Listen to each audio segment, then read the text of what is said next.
Magnet of love में आपका स्वागत है, जहाँ हर टूटे दिल को हीलिंग मिलती है, हर अधूरी बात को सुकून और हर आत्मा को अपना जवाब। क्योंकि यहाँ बात करते हैं कैसे हम अपने ब्रेकअप से बाहर आएँ, कैसे लॉ ऑफ अट्रैक्शन का इस्तेमाल करें, कैसे हम अपनी लाइफ में सेल्फ लव करके अपनी सेल्फ हीलिंग करके आगे बढ़ें और किसी भी इंसान को कैसे भूलें या किसी भी रिश्ते को कैसे हील करें। अगर आप ऐसे वीडियोज़ देखना पसंद करते हैं तो ये चैनल आपका स्वागत करता है। आज का टॉपिक है एक ही इंसान का ख्याल हमारे दिमाग में क्यों घूमता रहता है।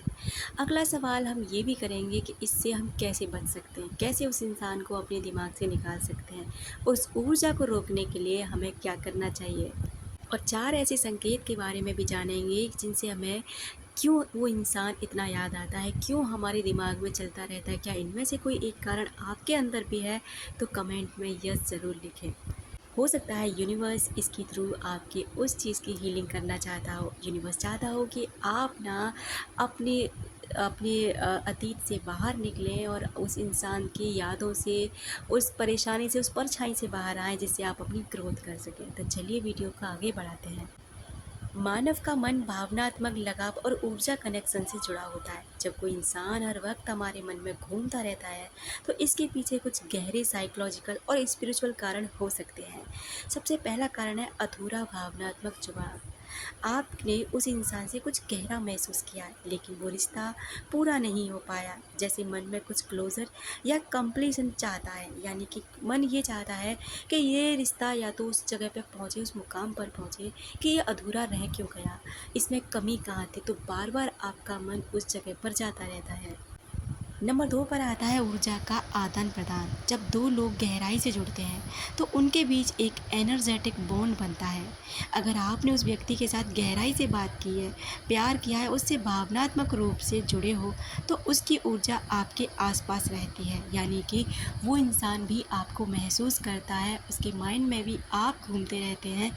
इस वजह से भी आप उस इंसान को याद करते हैं और वहाँ से निकल नहीं पाते।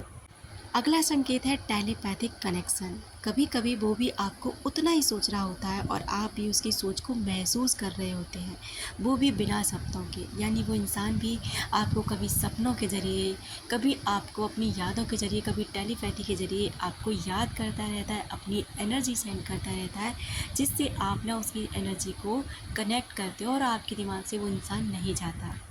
कह सकते हैं कि ये एक तरह की साइलेंट कम्युनिकेशन होती है। और अगला संकेत है अवचेतन, यानी कि सबकॉन्शियस अटैचमेंट। कभी हम जाने अनजाने में किसी की छवि या उम्मीद को मन में बसा लेते हैं।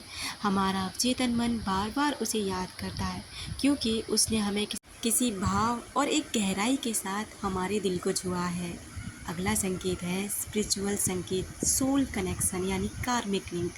कुछ लोगों का आना हमारे जीवन में आध्यात्मिक उद्देश्य से भी होता है। वो व्यक्ति या तो कोई सीख देने या हमें एक परिवर्तन की ओर ले जाने आया हो सकता है। यानी उस इंसान के साथ हमारा कोई हमारा कार्मिक अकाउंट है, कोई कार्मिक रिश्ता है जो हमें कुछ सिखाना चाहता है, किसी फेज से बाहर निकालना चाहता है, या हमें किसी ऐसे कर्मा से डील कराएगा जिससे हमें भुगतना ही पड़ता है। हो सकता है पास्ट लाइफ कनेक्शन हो सकता है कि आपने किसी के साथ कुछ गलत किया हो। इस कारण से इस व्यक्ति के द्वारा यूनिवर्स आपको उस कर्मा से छुटकारा दिलाने की कोशिश करते हैं। अब बात करते हैं क्या करें। तो ऑब्ज़र्व करो, उससे भागो मत। अपने मन से पूछो, मैं क्यों इसे बार बार महसूस करता हूँ? क्या इससे कोई अधूरी बात छुपी है? कुछ ऐसा है जो अधूरा रह गया है? क्यों मेरे जहन में ये इंसान बार बार आता है? जितना आप भागेंगे उतना ही ये आपके पीछे भागेगा। जर्नलिंग, राइटिंग करो। मन में जो बातें बार बार आती हैं उन्हें लिखो। इससे स्पष्टता आती है कि ये इंसान आपके दिमाग में इतना क्यों आ रहा है। कोड कटिंग मेडिटेशन या लेटिंग गो रिचुअल ट्राई करो। अगर तुम उसे डिटैच होना चाहती हो तो ये सारे रिचुअल्स करो, या तो कोड कटिंग मेडिटेशन या लेटिंग गो रिचुअल ट्राई कर सकते हो। इससे क्या होगा कि आप धीरे धीरे उस इंसान से डिटैच होने लग जाएंगे। धीरे धीरे उसके लिए आप अपनी हॉबीज़ पे ध्यान दीजिए, सेल्फ लव करिए। आप अपने आप से जितना प्यार करेंगे उतना ही दूसरी चीज़ों से आप डिटैच होने लग जाएंगे। आपकी स्टडी अधूरी है, उसकी तरफ ध्यान दीजिए। नए नए दोस्त बनाइए, इसलिए नहीं कि आप उनसे बात करके अपने टाइम पास करें, बल्कि इसलिए कि कुछ आपको सीखने का नया मौका मिलेगा, नए अनुभव मिलेंगे और आप उन यादों से बाहर आ सकते हैं जो आपके जहन में चलती रहती हैं। तो दोस्तों, आप आप बहुत कीमती हैं। अपना ध्यान रखें और अपने आप से प्यार करें।